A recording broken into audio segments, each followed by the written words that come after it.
Құрметті көрермендер, біз қазір сіздерге жасыл сахна арқылы қазіргі таңда елімізде болып жатқан экологиялық мәселелерді шешу жолдары мен және де табиғаттың үні атты қойылымды назарларыңызға ұсынамыз. Неткен табиғат! Адам баласы дүние есігін ашқан сәттен көркіне көз тоймас әсем табиғатқа сүйсіне көз тастайды.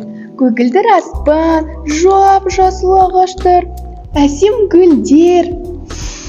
Не деген қош естедің. Мына жақта кім тұр?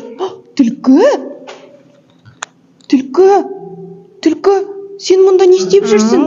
Мен мына ағашқа көмектесіп жатырмын. Ағаш, саған не болды? Қоян, маған көмектесші. Адамдар мен бұтақтарымды сындырып, жапырақтарымды жұлып кетті. Мен қатты ауырып тұрмын. Түлкі, не істейміз? Қалай көмектесеміз? Менің ойымша, оған су құю керек. Су ма? Қазір алып келем. Міне. Қазір ағаш шыдай тұр. Шыда ағаш. Рахмет сендерге, достар. Оқасы жоқ ағаш. Табиғатты аялау, жер анамызды қорғау, бұл біздің міндетіміз. Түлкі, екеуміз орманды бір аралап шығайық. Жүр, Қоян. Мына жақта не бар екен? Қоян, мына жерге не болған? Мына жер қоқыс қой. Сұмдық-ай, мына қоқыстарды кім шашқан? Қоян, мен тышқанды көріп тұрмын. Тышқан, сен бе қоқысты шашқан? Жоқ, мен емес. Бұл жерге адамдар келіп демалады. Солар шашып кеткен ғой. Мен сендерге қатты ренжулімін. Неге? Тышқан жан, неге ренжулісің? Адамдар өздері өмір сүріп жатқан ғаламшарды аямайды. Күнде миллиондаған ағаштар кесіледі. Өзен, көлдер қоқысқа толады. Улы газдар ауаға шығарылады. Қатты ашуланып тұрғаным соншалықты. Дәл қазір адамдарға барып осының барлығын айтқым келіп тұр. Әттең, мені түсінсе ғой.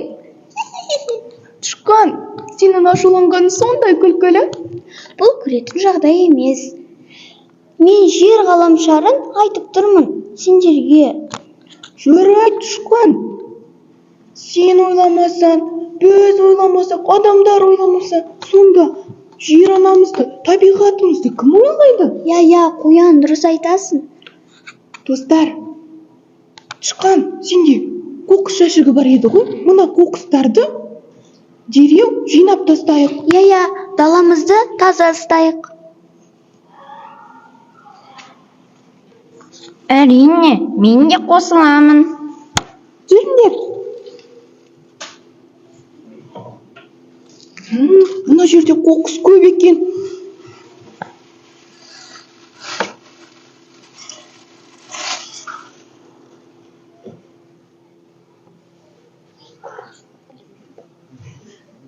Достар, біз бүгін үлкен жұмыс атқардық.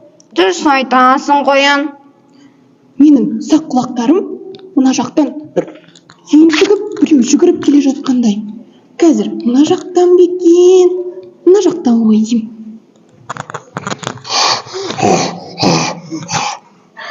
Достар, мен сендерге жетем дегенше шаршап кеттім ғой. Мен арғы таудың етегінен бір адам баласын көрдім. Сол адам баласы ғой, деймін, осы қоқыстарды шашқан. Мүмкін, сол адам баласы шашқан шығар. Достар, аю, сен сол адам баласын қайда екенін білесің бе? Әрине, жүріңдер. Жүріңдер, достар, жүріңдер. Мына желдің қаттысын-ай. Біз ғана емес, адамдарға желде ашулы ғой деймін. Осы желді неге өзіміздің пайдамызға асырмасқа? Жүр, аю. Қараңдар, достар, Мен бір құрылғы ойлап таптым. Бұл жел энергиясы. Жел соққанда бұл энергия береді. Бұл қаламызға өте көп қосып, өзімізді қаламызға үлес қосайық. Иә, аю, не деген күшті ғой, дұрыс айтасың. Аю, саған келісемін. Аю, сен ақылды екенсің ғой.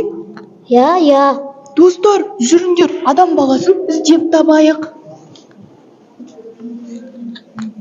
Мына жақта мекен, мүмкін мына жақта шығар. Фу, достар, мына жақта несі шығып жатыр? Фу, мынау не ес? Түтін, бұл түтін түрлі өнеркәсіп орындары мен көлік қозғалысының экологиялық мәселелердің бірі ғана. Түтін? Бұл түтін қайдан шығып жатыр? Достар, мүмкін біздің орманымыз өртеніп кеткен шығар, ойбай-ай. Өрт шығып жатыр, достар. Ауламай тұрып, біз сені өшіріп тастайық. Қазір су алып келейік.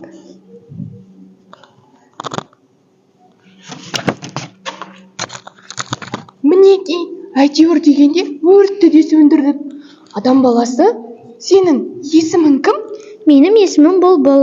Мен осы орманға жаман адамдардың қателіктерін түзеуге келдім.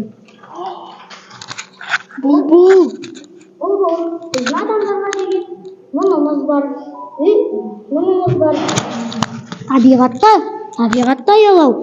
Өзен көлдерін табиғатты аялау. Ең алдымен адамдардың өзі үшін маңызды. Өйткені өзен көлдердің тартылуы барлық тіршілік иесінің зардабын тигізеді. Және де денсаулық нашарлауына да әкеліп соғады. Жағдай сондай қиын ба не? Бізге аса білінбейді. Гүлдер мен ағаштар жайқалып өсіп, қаламыз тап-таза болып тұрғандай. Сендерге солай көрінер.